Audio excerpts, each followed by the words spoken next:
Hi everyone, I'm TheHande Making in here, and welcome to this little making of me and Aqualung's most recent cartoon, which is Mega Man, which was on the Mega Man 11.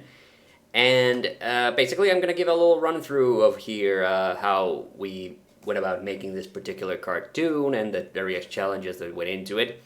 Now, first of all, we of course did the Zelda cartoon last year, so we have done one of these just recently, but Ken still kind of took me a little bit by surprise when he asked me to do this. But of course, it's always fun to do these, so yeah, of course I said yes. But I didn't really have a good idea for what we wanted to do with this. Besides the Mega Man ones, we've done a couple of other Mega Man. We've done a couple of other cartoons on Sonic, Metal Gear, the Zelda one, of course, and then Mega Man X, which we don't really count as being in the same series as this series of cartoons because we always kind of think of the Mega Mans as their own special thing. And there's a couple of traditions that we always have going with these cartoons, and number one is that we always want to have the Robot Masters be involved, all of them involved somehow. If not having dialogue, then at least doing something physical so they are involved. And then Ken always has one important caveat when we do the Mega Man ones, is that Wily absolutely has to be in them. So my thought eventually went, I had a couple of different ideas for this one, but the one that really I wanted to do, and which made it the easiest to kind of work in all the Robot Masters, was that I really wanted to revisit our very first Aquatoon, I always call these the Aquatoons, which was on Mega Man 2. And the fact is that I was always very kind of, it was a funny cartoon, but there was one thing that I was always creatively unhappy with, and that was the fact that I put so much effort into the art in that particular cartoon without realizing that the whole cartoon was going to be in wide shots. And basically, this was me kind of trying to do Aquatoon 2, but do it properly, and also of course. With my enhanced skill set from when we did the original cartoon. I don't honestly remember how far back that was. That was like 2008 to 2010, somewhere thereabouts, when we made that one. I honestly don't remember anymore. And I pulled up a couple of pictures from that original cartoon. So there's so you might have noticed that there were some callbacks to that particular cartoon, and I will point them out as we go along here. Now, the first one actually, the music, the original cartoon, of course, started with with us using the level select, the level select theme from Mega Man 1 and 2. It's the same. And we kind of got lucky that Capcom has gotten a little bit lazy with the level select themes in the last couple of games. It's, honestly, I think starting from 9, it's always been the same. So I just used the one that was in Mega Man 11 because it's the same melody. It's just a more modern interpretation. And yes, I did work the sound effects so that it would work with the Robot News at 10 logo. Now, the Robot News at 10 logo was not in the original cartoon, but this is in fact kind of our low-key reference to our previous Aquatoon on a Mega Man game, which was Mega Man 10, and Robot News at 10 was the news organization where Sheep Man and Dr. Wily were newscasters during the Roboenza epidemic. That's a cartoon that surprisingly has become somewhat relevant in recent years. But yes, in the original cartoon, it was just this mysterious News 7 organization. It was just kind of like a haphazardly drawn 7 in a red circle, and that was not a reference to anything. I just threw that together because we needed some kind of logo for the start of the news broadcast. But now we actually get into the scene, and I'll actually let this play out a little bit further. I've got to be honest, I'm not actually super happy with the way I drew Wily. I honestly think my old drawing of Wily actually there looks a little bit better. One funny thing you will actually notice is that, now I'll pause it. One funny thing that you might have noticed is that I took the screenshot, and the original cartoon, I actually drew all the frames originally in that long, elongated format. So technically the cartoon was in widescreen back then, but the actual aspect ratio is 4.3. So the original cartoon is actually letterboxed, ironically, which is really really funny. I've never done like an enhanced non-letterboxed version of it. I don't know if I should. Now, one of the big things, the big differences between doing this cartoon and then doing that original one is that the original one and the vast majority of the cartoons we did with Aqualung were done using Windows Movie Maker, even right up to something like Mega Man, like the Mega Man 10 cartoon. I was still using it just because I was so used to the limitations and what I could do with Movie Maker. For this cartoon, the same as with the Zelda cartoon, I actually used Power Director, which is my current editing software. But a lot of the principles are still the same. I'm still using Paint to draw all the art, which presented a couple of challenges that I'll point out in a momentarily. But Power Director obviously allowed me to do certain things that I couldn't do with OG Movie Maker, which was the Windows XP version of Movie Maker. Later versions of Movie Maker are actually, also comparatively advanced. And one of the big things that I could do with Power Director that I couldn't do with original Windows Movie Maker was that the little screen within a screen is an actual video. It's an actually rendered video that I'm just downscaling there, whereas in the original cartoon that was just a still image, a downscaled and very obviously scaled down still image of the wide shot where the main cartoon then took place. And the version of Paint, of course, I'm using the latest version of Paint that exists, because Paint, of course, no longer has any software support.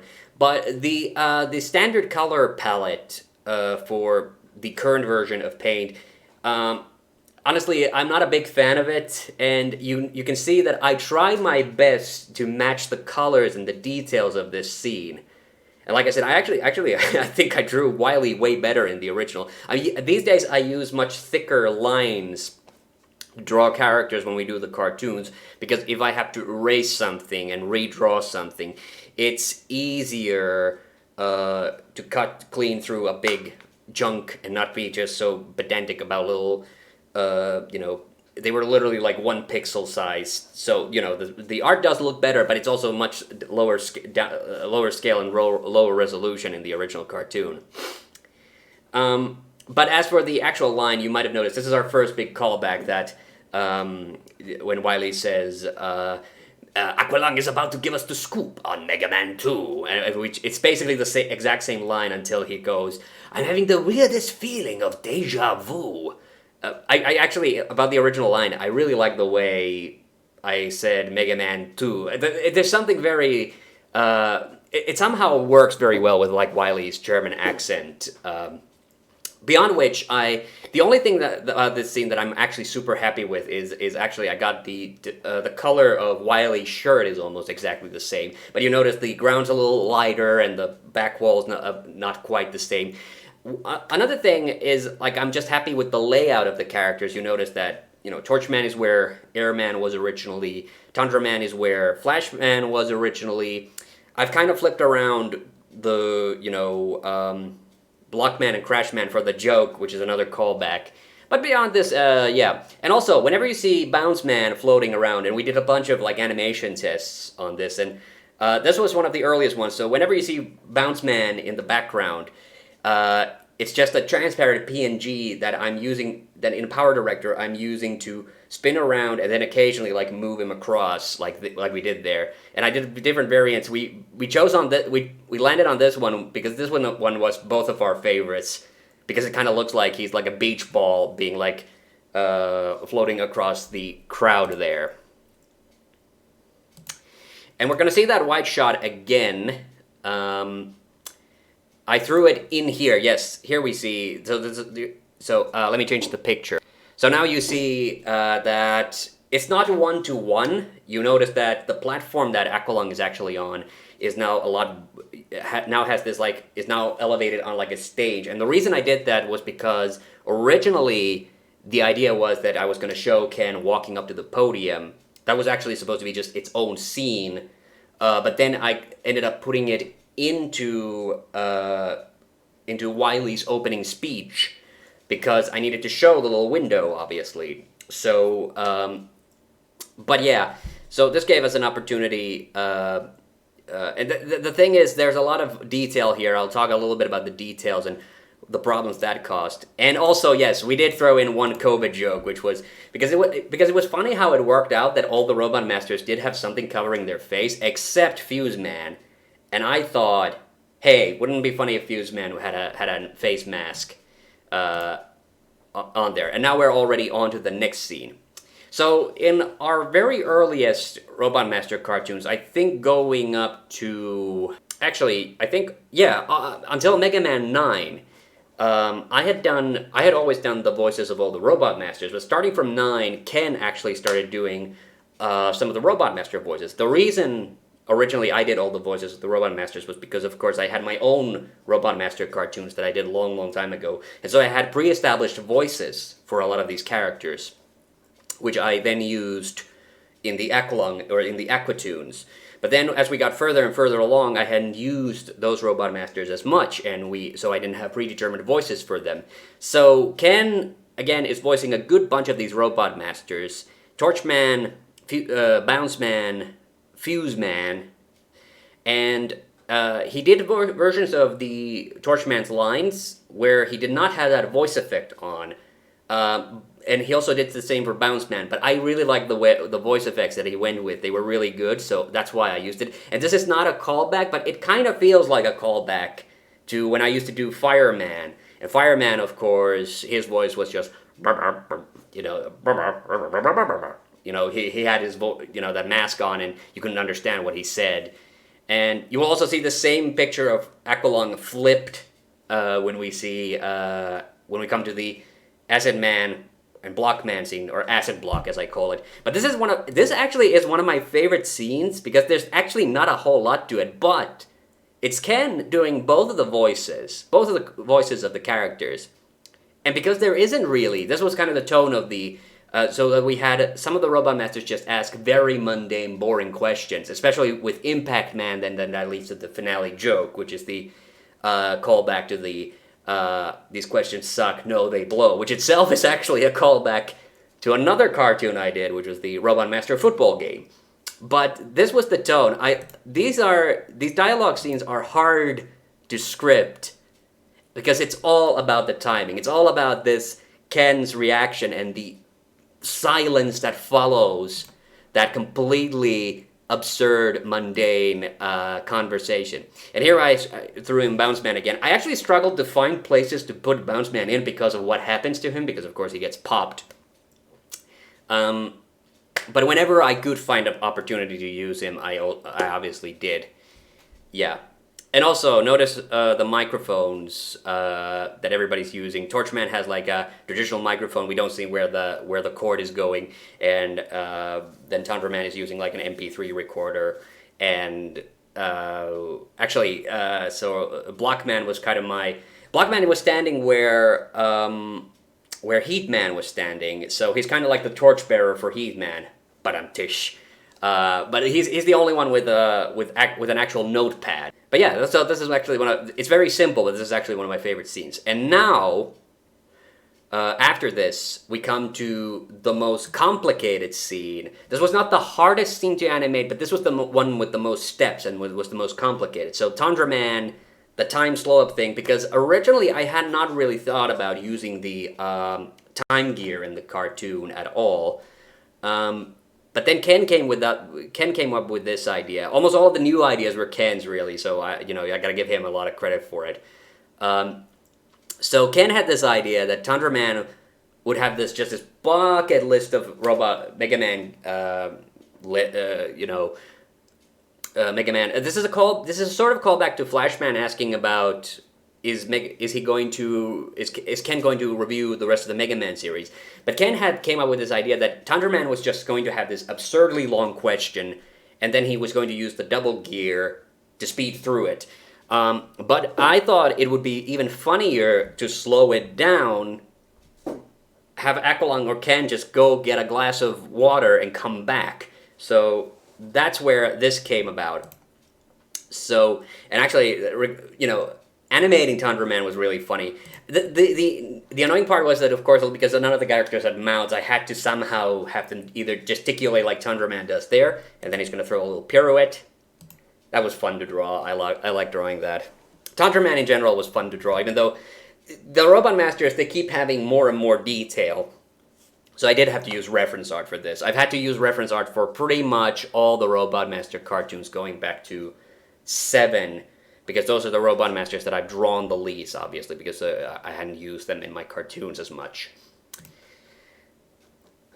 And Ken's gonna get fed up now, and here we have the Wily Tech Double Gear Time Manipulator. And he's going to use it to first slow down time, so that was my contribution there.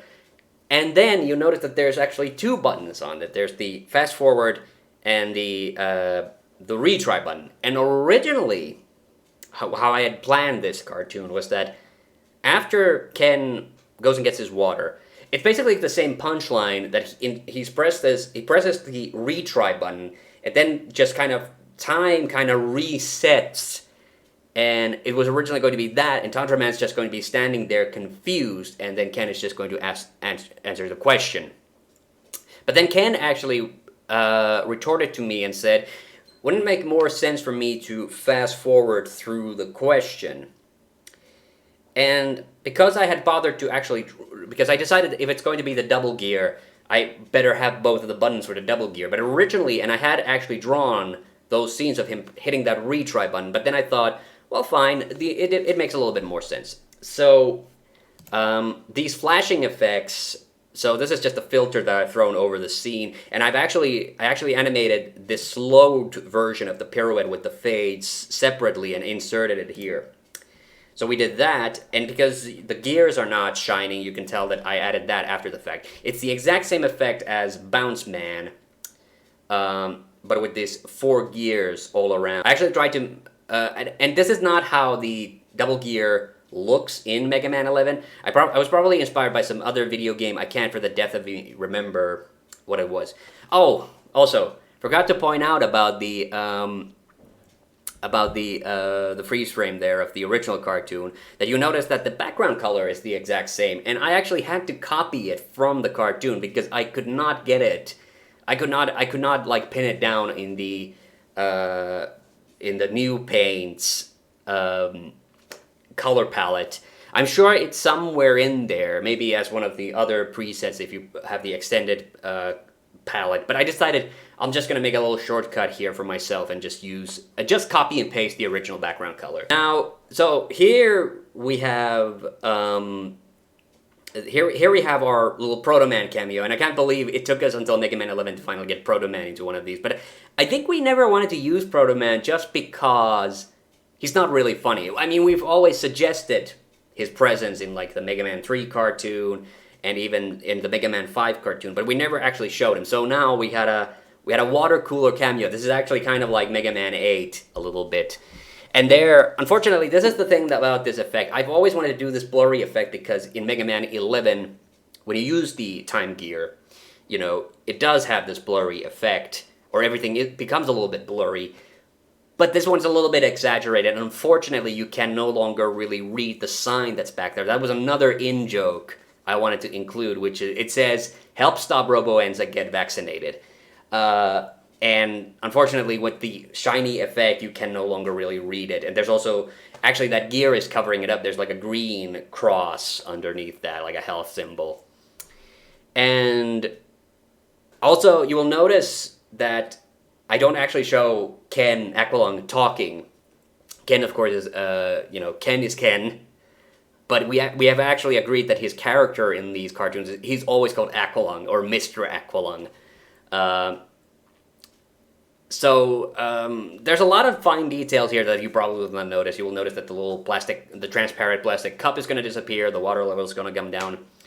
And actually, yes, this has one of only 2 sound effects that I actually made with my own, not with my own mouth, but by myself. I also used Audacity to do the static sound effects, but that's just white noise effect. Almost all the other sound effects are either directly from Mega Man 11 or I took from somewhere else, either YouTube, or the explosion that we hear at the end. That's another click and play original sound effect. The two sound effects that I created specifically, first is the fuse sound effect when with Blastman's bomb, and the other one is when Ken is getting the water here. I was pouring.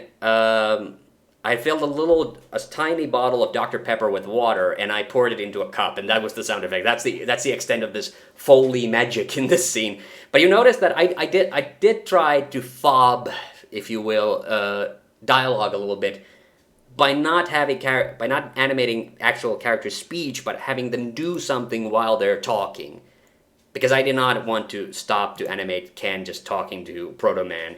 So that's how that came about. You will also notice that his cup of water is going to magically disappear in the next scene.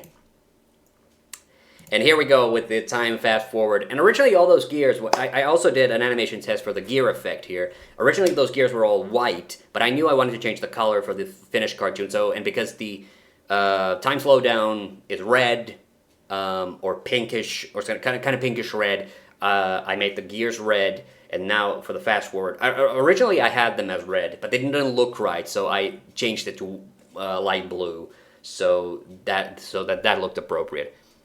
And then this TV effect, of course. This is literally called the TV effect for those little scan lines. All right, and there again you can see Bounce Man. So yes, here are two voices that Ken did. Now. So Bounce Man, that was my favorite voice. Ken did a really good job. I really loved Bounce Man's voice. But his voice for Fuse Man has actually been, I actually did this. I pitched it down a little bit because originally it sounded a little too similar to Ken's own normal speaking voice. And because Aqualung just said the final line of dialogue in that previous scene, I thought it was going to be too jarring to go to another character who sounded almost exactly the same. But yeah, I really, really liked, I really loved the voice he gave for Bounce Man. And what happens to Bounce Man's horrible fate here, that was also Ken's idea, and it was brilliant. I love that. I actually had to redraw this scene a couple of times, because when he's coming in, like, this is one of the things that I had to kind of feel out with Power Director, and in the Acid Man Blockman scene, I think you can see kind of my problems with it, because I'm so used to the Windows Movie Maker timing. I have this instinct in my head of how many frames do I need for a scene to go smoothly. But with Power Direct, because in Movie Maker you could not go below a certain frame rate, but in Movie Maker you can go below that frame rate, and so I have to constantly kind of feel it out. Okay, now the animation is running better, and I think it was like 0.04 seconds or something, which is the frame, how fast an animation frame typically goes. But especially in that Acid Man scene, it went up a little bit faster for a couple of those scenes. So originally I drew each individual frame separately of Bounce Man coming closer, but I had too few frames, so I made extensions of the ones that I already did. But the movement was just so choppy that eventually I just took the closest one and I moved him away a little bit, frame by frame, to get kind of. So I worked kind of my way backwards. Oh yeah, and this callback of Ken. Yeah, so like I said, this was all Ken's idea, that he finds the pen that Heat Man lost in the original cartoon, and then accidentally pops Bounce Man, and you hear a little there. That's actually the same sound effect as the fuse sound effect. I just used a little bit of it here because I thought it would be appropriate to hear it just a little bit, and that the pop sound effect was just something I recorded off YouTube, an actual sound of a balloon getting popped. All right, and that's a really funny bit. Originally, I kind of envisioned Ken being a little bit more shaken up by that. And actually, that was another big change. There was a running gag that we excised from the cartoon eventually, which was Ken being actually very nervous about the press conference. So there was this running gag that I originally wanted to include, which was where he's thinking to himself, what would so-and-so do? And then he would give responses based on that. And I was going to throw in, like, you know, what would Jesus do, or what would Pharaoh Man do, or you know, what would TheHande Mäkinen do? That was actually the original. That was one of the original ending punchlines that we dreamed up. But eventually, we thought, let's do the jerk ass Aqualung, the same one that he's kind of done. We've kind of done with Mega Man 7 with the game show host, and you know, because we thought that would be funnier. We thought that would be much more funnier. But this scene, as much as I love that pop sound effect and this whole scene, it did end up creating a problem, which I will talk about later. Ken actually wanted this scene to go on a little bit longer, where he kind of would have handed the and you know, Ken probably didn't realize that I was going to have bits of Bounce Man on him because I didn't actually specify that in the script. So originally he thought he was just going to give the pen to Torchman, because I think in his mind he had kind of envisioned that all the fire-related Robot Masters are like related or something. So he was going to hand it in and maybe even say, "My condolences." I vetoed that idea just because I thought it was funnier to go from that popped moment to him recovering and just keep going on. So because in comedy, I think it's better to, you know, do the punchline and move on, because if the punchline doesn't work, then it doesn't work. Who cares? But you don't make but it doesn't become funnier by just like dragging it out. This goddamn fucking scene. I hate this scene because, no joke, I restarted work on this 3 times because, and there's nothing to it. It's literally just a callback to, in the original cartoon, when Crashman asks Aqualung, "Does this suit make me look fat?" And Ken then says, "No, but standing next to that guy," meaning Woodman, "makes you look skinny." And here Woodman is obviously replaced by Blockman, who I think is a little too lean. So maybe that joke doesn't quite work. But, you know, he's still pudgy. In the original White Shot, and you can barely tell, you know, that there were no bubbles in Acid Man's helmet. But then when we see that little close-up of Aqualung talking while on the podium, there are little bubbles, but that I just did little green smudges on it, and it didn't look very good. So I improved on it with this because I figured no one was going to notice because there's so much movement in the White Shot. And actually, the reason I threw in that little White Shot at the beginning when he's talking was because originally it was in an original cut of this cartoon, the only time you saw the White Shot was in that tiny window with Wily, but you got a kind of a poor sense of geography from that. So that's why I decided that I should throw it in at least once. And also it gave me another opportunity to throw in Bounce Man into the background, because that's the other thing. I was finding it hard to find good places to throw Bounce Man in, because I didn't originally have Acid Man have bubbles in his. I only originally had him in had it in his arms and then his midsection. But then after I did the effect for that, I was just distracted by the big goofy green helmet that he has on, and it started bothering me. You know, there really should be bubbles in there. So when I reinserted the widescreen, I put little bubbles in there, and then I had to redraw all the frames. I had already drawn quite a few frames, and then I just went in and added the bubbles there. But of course, on subsequently when I was running the scenes, because you get kind of blinded to these things. And the way I do this is that I put in the first 3 frames, I scale them back to, what is it, like 0.404 seconds or something, and then I copy paste it, and it's only once I start running the animation that I then notice, oh man, in 1 frame he doesn't have the bubbles, so then I have to go back. That's the reason for the resets. And I thought that this scene would be so easy. It says 3 characters, 3 lines of dialogue, we keep going on. And originally there were not enough frames for when Blockman goes, "Hey." So suddenly at the end of the scene, the bubble stopped. So it looked like a freeze frame. It looked incorrect.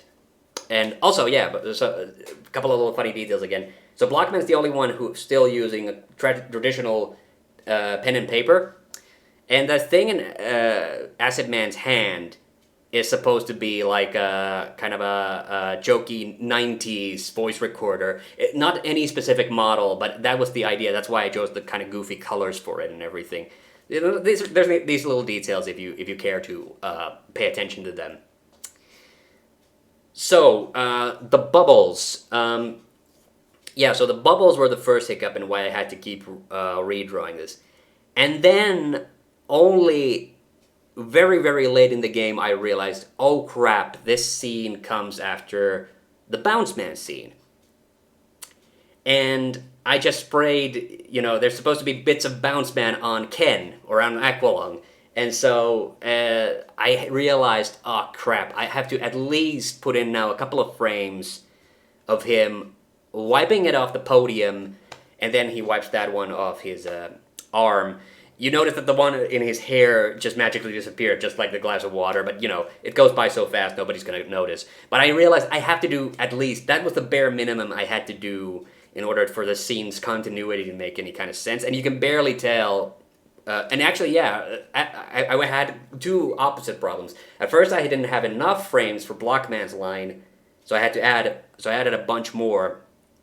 And then when I added them, I animated the scene a little too quickly, and I think you can tell. You can tell Ken's mouth is moving really, really quickly. But you barely notice him like wipe the thing off. It goes by so fast. Yeah. So that's why. So adding the bubbles into Acid Man's helmet, and then adding. So I did. So basically, it was all my fault because I wasn't perceptive enough. Where oh yeah, and that too. Sorry, that you barely. Oh god, that was like the the most minor of minor edits. But this was actually the very last thing I had to change about this scene. Like it wasn't bad enough to have just the the pink stuff all over him. But then originally, for the longest time, the way I had Ken indicate, and I could have probably made it easier myself if I had just scripted Aqualung saying Acid Man or Torch Man. I should have thought about that. But originally, he was pointing with his right hand, and he was doing like not like this, but like this. So he was pointing upwards, but then towards Acid Man. But this plays so fast that it just looked like he was pointing at Blockman instead, even though I was totally pointing at Acid Man. So the very last thing I had to add was that little bit where he's pointing it with the left hand, so it made it more clear. And you can still just barely tell. Like there's so much detail that went into this scene. I fucking hate this scene. I called it the Acid Block because it's Acid Man and Blockman. I gave a little. Of course, when I do these scenes, I have to give them a little nickname. And file name. So yeah, you can see Ken's mouth is moving a little too quickly there. All right, now Impact Man, and this is the scene where I kind of got a little self-conscious about the level of detail or the lack thereof. So in the opening wide shots, there were three moving elements. There's the flames on Torch Man, the bubbles on Acid Man, and then Bounce Man bouncing through the scene. And originally, I had also scripted that Impact Man was going to have a little puff of smoke come out of his exhaust pipe. But there were so many other details, plus Aqualung walking up to the podium, that I thought no one's ever going to notice that. So I thought, yeah, fuck it. But then when it came to this scene, and it was just a close-up of him, no other characters, I got a little self-conscious. So first, I had him open his eyes a little bit to match up with his dialogue. And there's the little ring of smoke. I just threw that in there because I felt that this scene was too barren and too simple.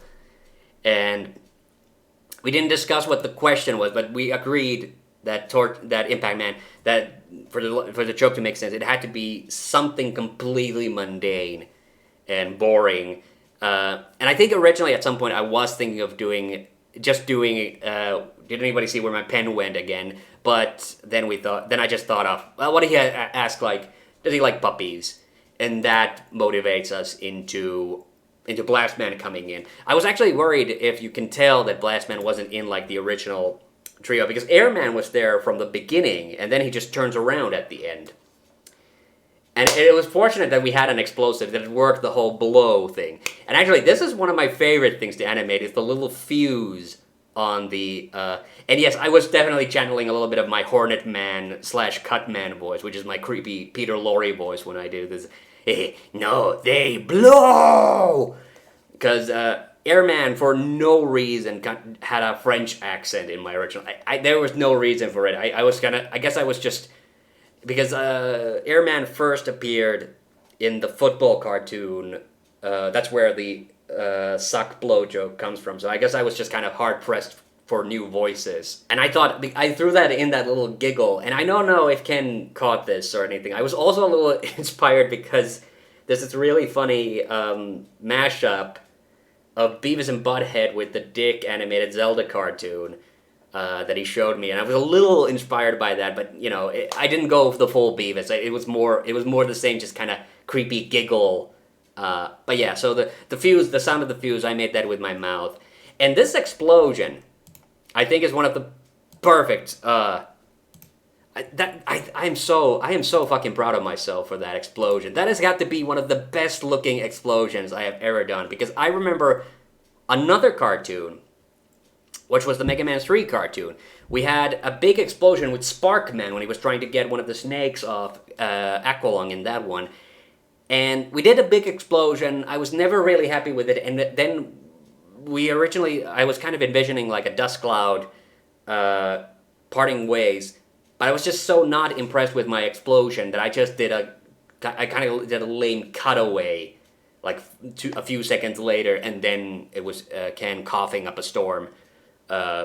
So this, I think, this again, you know, the little details, the little, you know, the close-ups and little spinning things and things are things that I honestly couldn't have done when we did the first few of these cartoons. But that explosion, I'm seriously proud of that one. And then, of course, in the credits, it's the I always kind of usually just pick my favorite piece of music from the game that we're doing, and I use that for the credits theme or whatever is appropriate. In the Mega Man X1, for instance, it was the actual Mega Man X theme song. Yeah. Okay. So yes, that has been the making of Aquatoon 11. Hope you enjoyed that. I'm Hannu TheHande Mäkinen. See you on the next one.